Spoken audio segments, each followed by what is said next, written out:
Hello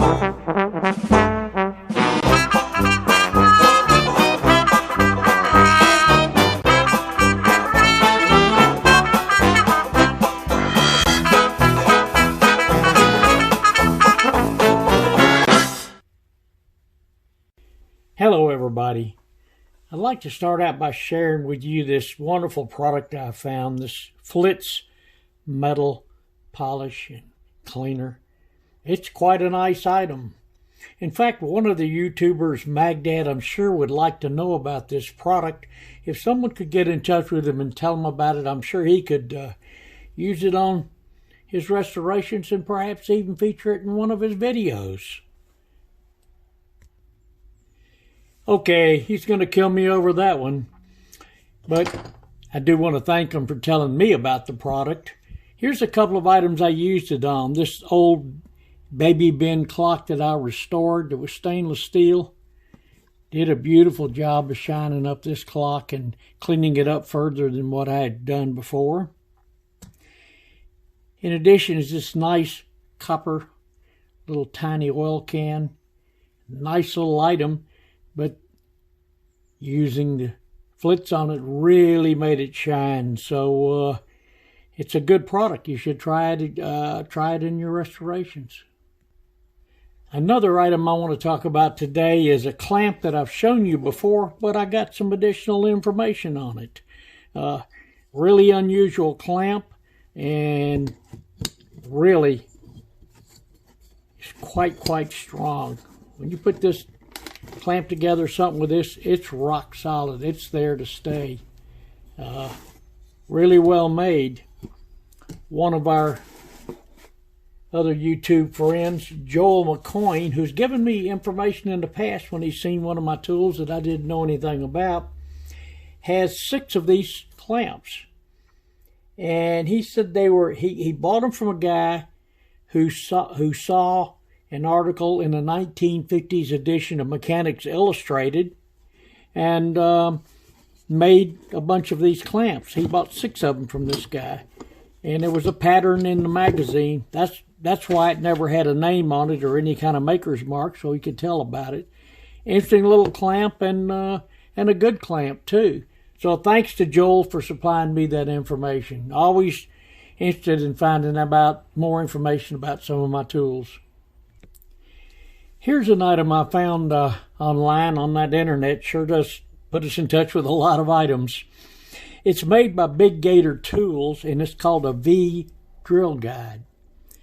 And oftentimes you need to get a really straight hole drilled, but you can't fit the item into your drill press. You can't get, a good alignment on it.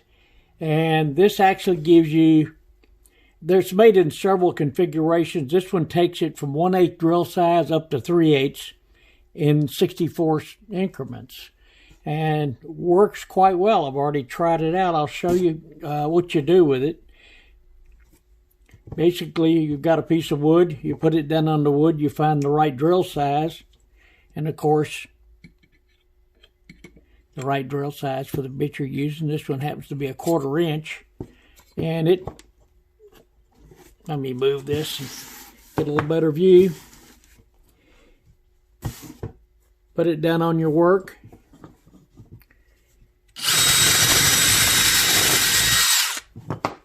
Gives you a nice guide, drills it straight through. I found another way to use it sometimes when you can't get it quite to the correct point is put the guide on the bit, put the bit on your mark, then you're able to drill from there. But this guide is really useful, really handy little item. It looks sturdy and well built.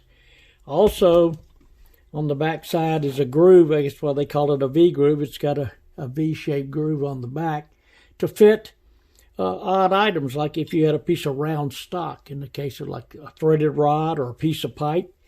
It fits on there and centers it so you can get a hole drilled through your material. So, handy little item from Big Gator Tools called a VDrill guide. Comes in a lot of sizes. This is, like I said, 1/8 inch through 3/8, and there's one that goes 3/8 through 1/2 inch, and then there's number bit sizes.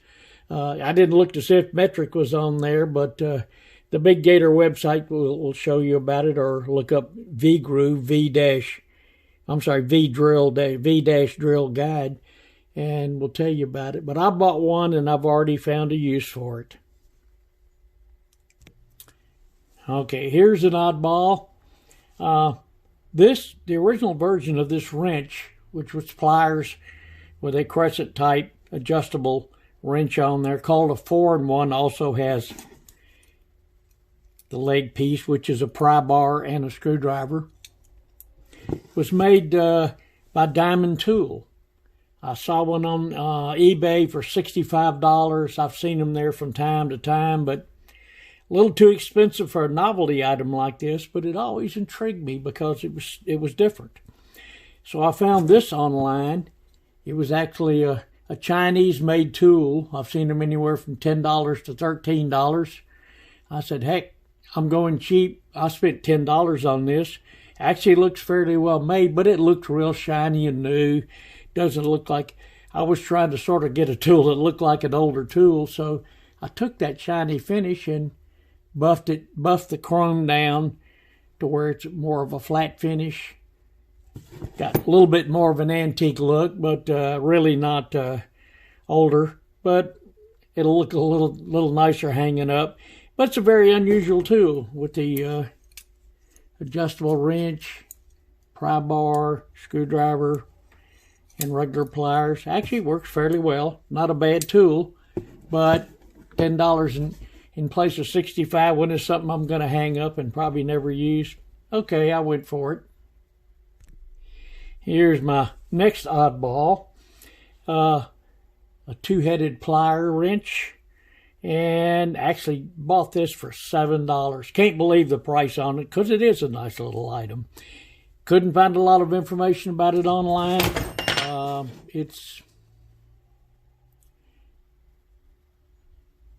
It had a tool with another name on it. The name on this one is really hard to make out, only about the half of it showing, so I couldn't make out the mark on it. But here's how it works. Standard pliers with a cutter, and of course it's got the round jaws for round stock or pipes, and then the flat end piece, which is knurled for gripping and holding and turning. And if you need to use the other end, you just strictly flip the wrench, and there's your other head. And this one has got two sections for round stock cut out, one real small, one larger. But interestingly on here, the faces on it, sorry, I had an operator error there. Interesting enough, when you flip the head over on the pliers, you had another little different configuration. This one has got two round grip areas. It's got the knurling on the jaws. But the end of it, for grippers there and on this piece here, both those sections are smooth jaws. No grips or lines of any kind. I don't know why. These are flat and smooth, whereas on the other head, there's your traditional jaws on there with the grip area, with the knurling. So, interesting item. Double-headed, flips over easily to use the other side. Nice little item, $7. Not a bad buy. Lastly, I've got this beauty I just had to have. The Never Stahl wrench. Scout Crafters restored a couple of these and did a beautiful job on them. I didn't take this up to a high luster. I took it down to the normal metal finish. But instead of highlighting the areas in here with a red like he did, again, that was very, very beautiful wrench. I went more with the traditional manufacturer's black area and gives a nice little contrast to the standard steel finish. This item has a lot of uses. It was invented by a fellow who worked on windmills who wanted one tool he could take up to the windmill and do everything he needed to do. There's a drawing that was made on the tool. Don't know if you can read it very well, but it shows all the different operations. A nail cutter, wire cutter, ratchet wrenches, PVC pliers, nail puller, box opener, screwdriver, an area for holding pipe taps, pipe wrench, regular monkey wrench, pinchers, staple puller. Actually, it's a nice nail puller the way it's made. So there's 15 different uses for this. Well made, beautiful wrench. Drop forward steel. Well made item. I paid a lot of money for it, more than I paid for any of the wrenches I have bought, but just had to have it. I will say one thing about this wrench. It's a dangerous part. This area in here, I was attempting to cut a nail in the nail cutter section. Pinched my skin when I closed it here. Boy, I created a blister that lasted over a week.